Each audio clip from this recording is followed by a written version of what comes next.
कि सीढ़ियां उन्हें मुबारक जिन्हें छत तक जाना है, आपकी मंजिल तो अब की बार वर्दी चढ़ाना है। नमस्कार दोस्तों, हम हैं यशस्वी योद्धा, करेंगे कलम से क्रांति। दोस्तों, आज की वीडियो उत्तर प्रदेश पुलिस पर आधारित, जो कि बहुत ही महत्वपूर्ण वीडियो है। दोस्तों, अभी तक आप लोगों ने हमारे टेलीग्राम ग्रुप को नहीं ज्वाइन किया है तो दोस्तों ज्वाइन कर लीजिए, क्योंकि आप सभी को बताना चाहता हूं दोस्तों, कल परसेंटेज पर आधारित, जो कि परसेंटेज मैथ का एक टॉपिक है, जो कि बहुत इंपॉर्टेंट टॉपिक है उत्तर प्रदेश पुलिस पर, जो कि वो बहुत ही महत्वपूर्ण वीडियो कल आने वाली है। तो दोस्तों, आप लोगों को कल से पीडीएफ, हर एक क्लास की पीडीएफ मिलेगी, तो अभी से आप लोग ज्वाइन कर लीजिए। और कल के लिए आपको लोगों को बता दूं कि परसेंटेज की क्लास मिस मत करिएगा। जिनको कुछ भी नहीं आता उनके लिए स्पेशल वीडियो रहेगा। तो लिंक दे दिया हूँ टेलीग्राम का, जाइए जाकर ज्वाइन करिए। बहुत जल्द व्हाट्सएप ग्रुप के बारे में भी हम लोग सोच रहे हैं, हमारी टीम।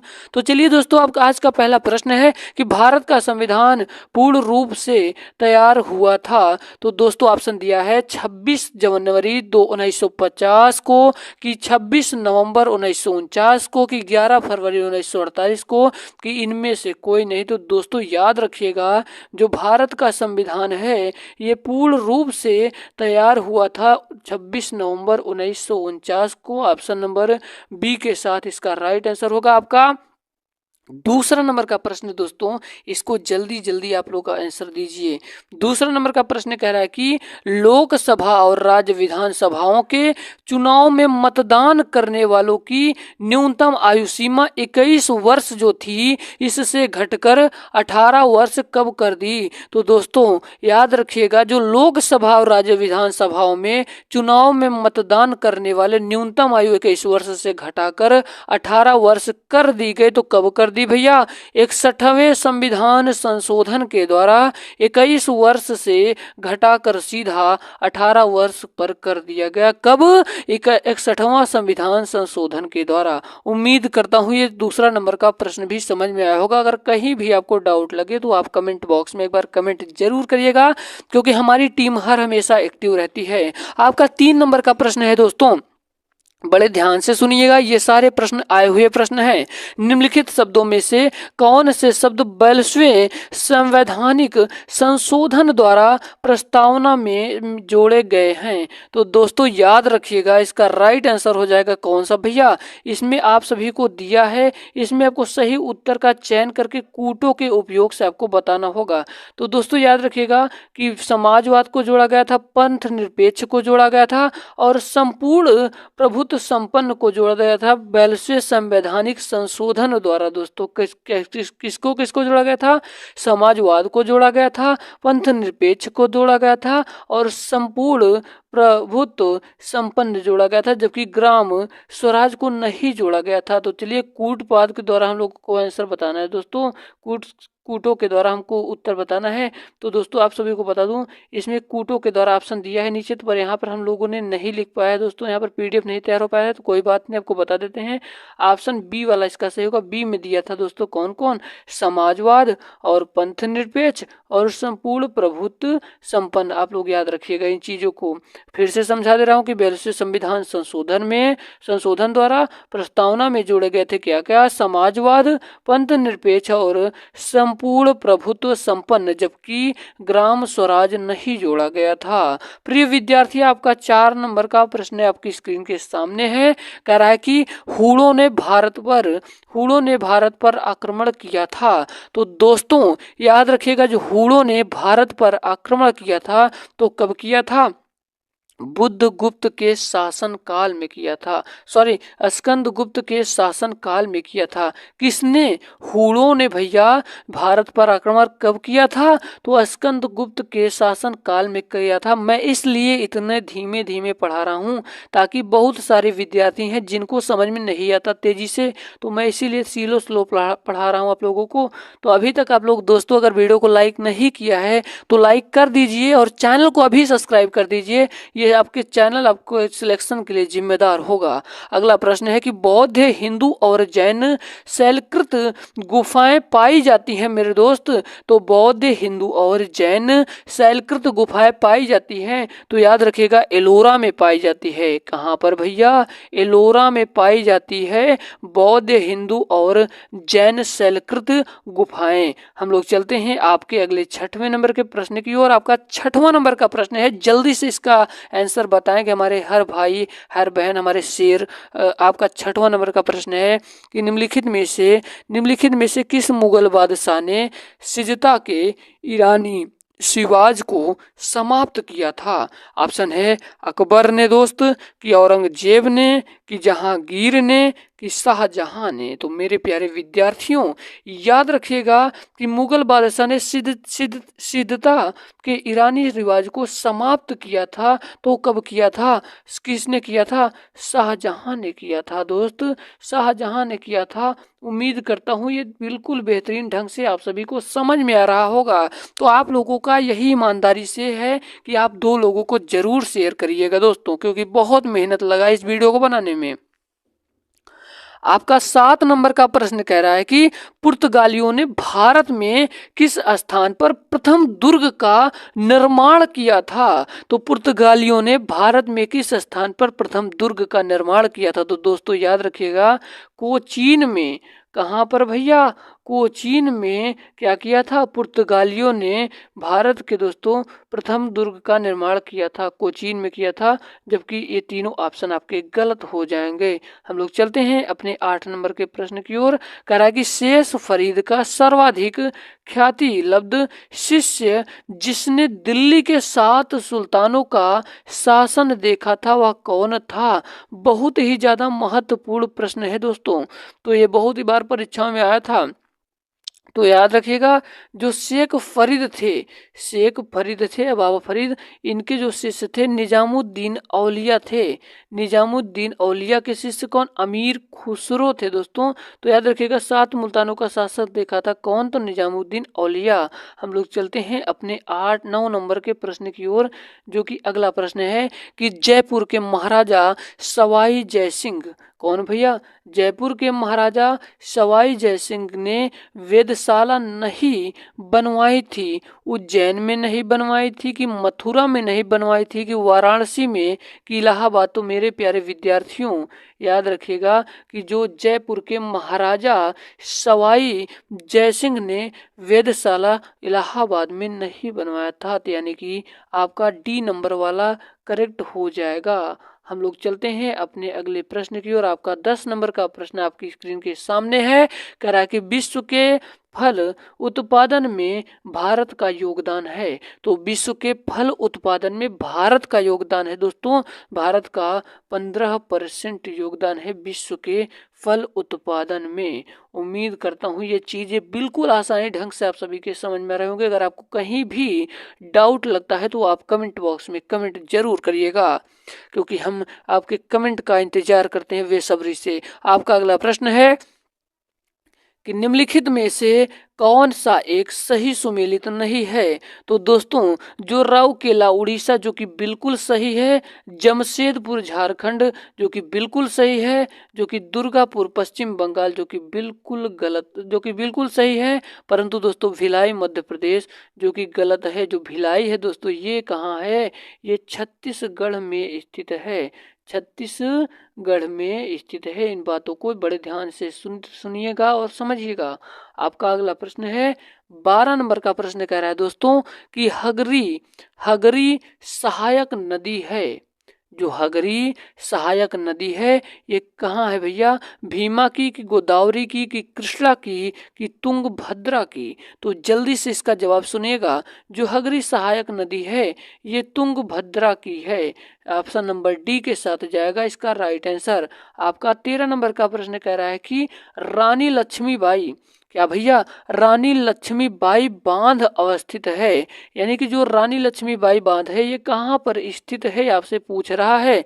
तो दोस्तों याद रखिएगा ये कहाँ पर स्थित है? ये बेतवा नदी पर स्थित है, बेतवा नदी पर स्थित है, यानी कि राइट आंसर आपका ए के साथ जाएगा। हम लोग चलते हैं अपने अगले प्रश्न की ओर। आपका अगला प्रश्न है कि खतरे के संकेत के लिए लाल रंग का प्रयोग क्यों नहीं किया जाता, क्यों किया जाता है? जो खतरे के संकेत के लिए लाल रंग का प्रयोग क्यों किया जाता है? तो ऑप्शन ए है क्योंकि इसका प्रकीर्णन सबसे कम होता है, क्योंकि यह आंख के लिए आरामदायक होता है, क्योंकि इसकी रासायनिक क्रिया सबसे कम होती है, क्योंकि वायु में इसका क्या होता है भैया, वायु में प्रकीर्णन होता है। तो दोस्तों याद रखिएगा, इसका राइट आंसर हो जाएगा क्योंकि इसका जो प्रकीर्णन होता है, प्रकीर्णन सबसे कम होता है, परंतु जो तरंग दैर्ध्य होता है, अगर आपसे पूछ ले कि लाल सबसे ज्यादा तरंग दैर्ध्य किसका होता है, तो लाल रंग का होता है। दोस्तों आप लोग यकीन मानिए, आपको कोई भी कलर दिखाई दे रहा है, जैसे यहाँ पर ब्लैक है, यहाँ पर लाल, तो आपको दिखाई कौन ज्यादा दे रहा है? आपको लाल दिखाई दे रहा है ना। तो तरंग दैर्ध्य सबसे ज्यादा होता है, परंतु प्रकीर्णन सबसे कम होता है। चलिए आपका अगला प्रश्न है दोस्तों, कह रहा है कि निम्नलिखित में से किसे चूहा विष के रूप में प्रयोग किया जाता है? तो दोस्तों याद रखिएगा, जिंक फास्फाइड को चूहा विष के रूप में प्रयोग किया जाता है। अब आपका 16 नंबर का प्रश्न आपकी स्क्रीन के सामने है, जल्दी से इसका आंसर आप लोग कमेंट बॉक्स में बताइए कि निम्नलिखित मिश्र धातुओं में से किसे अमलगम कहते हैं? किसे अमलगम कहते हैं? बहुत ही ज्यादा महत्वपूर्ण प्रश्न है दोस्तों। तो याद रखिएगा, तांबा और टीन के मिश्रण को ही अमलगम कहा जाता है भैया। किसको? तांबे के और टीन के मिश्रण को अमलगम कहा जाता है। चलिए आपका 17 नंबर का प्रश्न आपकी स्क्रीन के सामने है, कह रहा है कि निम्नलिखित में से कौन सुमेलित नहीं है? मैग्नीशियम आतिशबाजी की, यूरेनियम परमाणु बम की, सिल्वर इलेक्ट्रिक बल्ब की, जिंक गैल्वनीकरण। तो दोस्तों याद रखिएगा, इसका जो राइट आंसर होगा सिल्वर इलेक्ट्रिक बल्ब ये सुमेलित नहीं है। उम्मीद करता हूँ ये एक एक पॉइंट, एक एक चीजें आपके समझ में आ रही होंगी। कल से आपको हिंदी के वर्णमाला चैप्टर से शुरू करेंगे और बिल्कुल बेसिक लेवल से चालू करेंगे। जिनको कुछ भी नहीं आता वो भी कल की क्लास जरूर देखिएगा।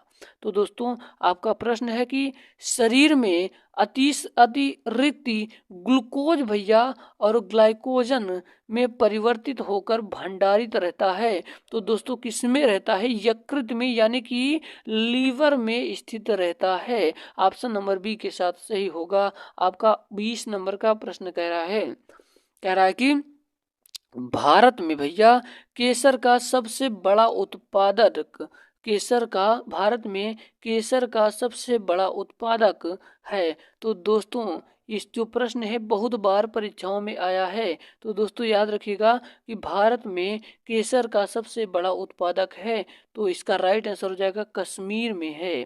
ऑप्शन नंबर सी वाला सही होगा। आपका 21 नंबर का प्रश्न है कि लीड बैंक का कार्य किया जाता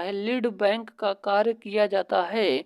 तो दोस्तों याद रखिएगा, लीड बैंक का कार्य, इस कार्य हेतु नामित बैंक द्वारा किया जाता है। किसके भैया? इस कार्य हेतु नामित बैंक के द्वारा किया जाता है। हम लोग चलते हैं आपके अगले प्रश्न की ओर।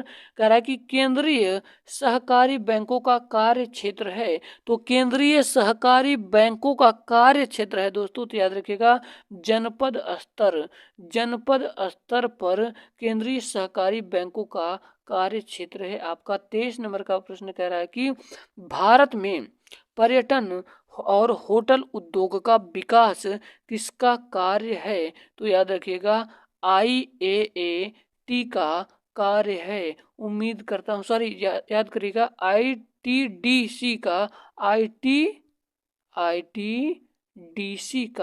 कार्य है। ऑप्शन नंबर बी के साथ जाएगा। हमारा 24 नंबर का प्रश्न है, कह रहा है कि भारतवर्ष में सिक्कों की ढलाई होती है। तो भारतवर्ष में सिक्कों की ढलाई होती है दोस्तों। मुंबई, कोलकाता तथा हैदराबाद में सिक्कों की ढलाई होती है। आपका राइट आंसर डी के साथ जाएगा। हम लोग चलते हैं आपके अगले प्रश्न की ओर दोस्तों। आपका अगला प्रश्न है कि नगरीय गलियारे संबंधित हैं तो नगरीय गलियारे संबंधित हैं, तो नगरीय परिवहन संकटों से नगरीय गलियारे संबंधित हैं। ऑप्शन नंबर बी वाला सही होगा। और दोस्तों आप सभी को बता दूं कि ये सारे प्रश्न आपकी परीक्षाओं की दृष्टिकोण से बहुत ही ज़्यादा महत्वपूर्ण हैं, तो वीडियो को स्किप मत करिएगा और अपने दोस्तों के साथ शेयर दोस्तों जरूर करिएगा, क्योंकि एक वीडियो बनाने के लिए यकीन मानिए काफ़ी सारे प्रश्नों को ढूंढना पड़ता है और इसको बेहतरीन ढंग से इस पर काम किया जाता है दोस्तों, तो आप लोगों के लिए ये तैयार होता है। तो एक एक प्रश्न को ईमानदारी से पढ़िएगा जरूर, अपने माँ बाप के लिए पढ़िएगा दोस्तों। पगमार्ग तकनीक का प्रयोग किया जाता है, तो पगमार्ग तकनीक का प्रयोग किया जाता है, तो दोस्तों याद रखिएगा इसका राइट आंसर सी वाला हो जाएगा। विभिन्न वन्य जंतुओं की जनसंख्या के अवकलन के लिए किया जाता है। हम लोग चलते हैं अपने अगले प्रश्न की ओर। आपका 27 नंबर का प्रश्न है। 27 नंबर का प्रश्न कह रहा है कि ग्लोबल 500 पुरस्कार किस क्षेत्र में उपलब्धि के लिए प्रदान किया जाता है, तो दोस्तों याद रखिएगा पर्यावरण प्रतिरक्षा के लिए किया जाता है। हम लोग चलते हैं अपने 28 नंबर के प्रश्न की ओर। आपका 28 नंबर का प्रश्न है कि विश्व पर्यावरण दिवस है, विश्व पर्यावरण दिवस है, तो दोस्तों याद रखिएगा 5 जून है। ऑप्शन नंबर सी वाला सही हो जाएगा, विश्व पर्यावरण दिवस। आपका 29 नंबर का प्रश्न है कि भारतीय संविधान का 19वां संशोधन संबंधित है, तो दोस्तों याद रखिएगा ये किससे संबंधित है, लोकसभा और राज्य विधानसभाओं में अनुसूचित जातियों तथा अनुसूचित जनजातियों के आरक्षण से 19वां संविधान संशोधन क्या है संबंधित है। ऑप्शन नंबर डी वाला सही होगा। आपका अगला प्रश्न है आज ये दोस्तों 30 नंबर का प्रश्न है कि संविधान का प्रथम संशोधन जो वर्ष 1951 में पारित हुआ निम्नलिखित में से किससे संबंधित है, तो दोस्तों याद रखिएगा इसका राइट आंसर हो जाएगा कुछ राज्यों में किए गए कृषि भूमि संबंधित सुधारों के संरक्षण से। अब हम लोग चलते हैं 10 प्रश्न करेंगे किसका भैया, 10 प्रश्न हिंदी का भी आज हो जाए तो, लेकिन कल से जीके का अलग क्लास और हिंदी का अलग क्लास, मैथ की अलग क्लास और रीजनिंग की अलग क्लास चलेगी, ठीक है ना। हमारा चलते हैं अपना अगला प्रश्न है। आपका 31 नंबर का प्रश्न है कि गढ़ का गणपति, जो गढ़ का गणपति यहाँ पर दोस्तों संबंध तत्पुरुष समास है, गढ़ का गणपति कह रहा है, तो याद रखिएगा ये कौन सा समास है, तो ये तत्पुरुष समास है, ठीक है। हम लोग चलते हैं अपने 32 नंबर के प्रश्न की ओर। कह रहा कि क्षमा का अर्थ माफी होता है, क्षमा का अन्य अर्थ होता है, क्षमा का अर्थ माफी होता है, क्षमा का अन्य अर्थ होता है, तो दोस्तों याद रखिएगा इसका राइट आंसर हो जाएगा ऑप्शन नंबर ए वाला पृथ्वी होता है। जो क्षमा का अर्थ एक माफी होता है, दूसरे क्षमा का अर्थ पृथ्वी होता है, ऑप्शन नंबर ए वाला सही होगा। अगला प्रश्न है कि राजा का पर्यायवाची शब्द है, जल्दी से इसको बताइए कि राजा का पर्यायवाची शब्द है, तो राजा का पर्यायवाची शब्द क्या होगा, अवनीश होगा, ऑप्शन नंबर ए वाला सही होगा। आपका अगला प्रश्न है कह रहा है कि निम्न में से शुद्ध वर्तनी पहचानिए, तो निम्न में से शुद्ध वर्तनी आपको पहचाना होगा दोस्तों, याद रखिएगा अंत्याक्षरी, ऑप्शन नंबर बी वाला सही होगा। 35 नंबर का प्रश्न है कि करुणा कादम्बनी रचना के रचनाकार का नाम चुनिए, तो दोस्तों याद रखिएगा इसका राइट आंसर हो जाएगा गया प्रसाद शुक्ल। हमारा 36 नंबर का प्रश्न कह रहा है कि निम्नलिखित में से विराम चिन्ह नहीं है, निम्नलिखित में से विराम चिन्ह नहीं है, तो प्रश्नवाचक चिन्ह विराम चिन्ह है, विस्मयादि बोधक विराम चिन्ह है, पूर्ण विराम विराम चिन्ह है, परंतु अवतरण विराम चिन्ह नहीं है, ऑप्शन नंबर डी वाला सही होगा। आपका अगला प्रश्न है कि देवव्रत का संधि विच्छेद होगा, तो दोस्तों याद रखिएगा इसका राइट आंसर हो जाएगा देवी प्लस अर्थ होगा, आपका ए नंबर सही होगा। हम लोग चलते हैं अपने अगले प्रश्न की ओर। आपका 38 नंबर का प्रश्न है कि दिए गए वाक्यांश के लिए एक शब्द का प्रयोग कीजिए विधानमंडल द्वारा पारित या स्वीकृत विधि, तो दोस्तों याद रखिएगा इसका राइट आंसर क्या हो जाएगा, इसका राइट आंसर हो जाएगा ऑप्शन नंबर ए वाला अधिनियम। हमारा 39 नंबर का प्रश्न कह रहा है कि अंग अंग फूले न समानम मुहावरे का सही अर्थ होगा, तो दोस्तों याद रखिएगा बहुत आनंदित रहना। हमारा 40 नंबर का प्रश्न है कि अभिराम अभिराम शब्द युग्म का अर्थ है। तो दोस्तों याद रखिएगा सुंदर लगातार। उम्मीद करता हूँ आज की वीडियो बहुत पसंद आई होगी। अगर वीडियो पसंद आई दोस्तों दिल से लाइक जरूर करिएगा और अपने दोस्तों के साथ जरूर शेयर करिएगा। मिलते हैं किसी नए वीडियो में, तब तक के लिए जय हिंद, वंदे मातरम, मेरा भारत।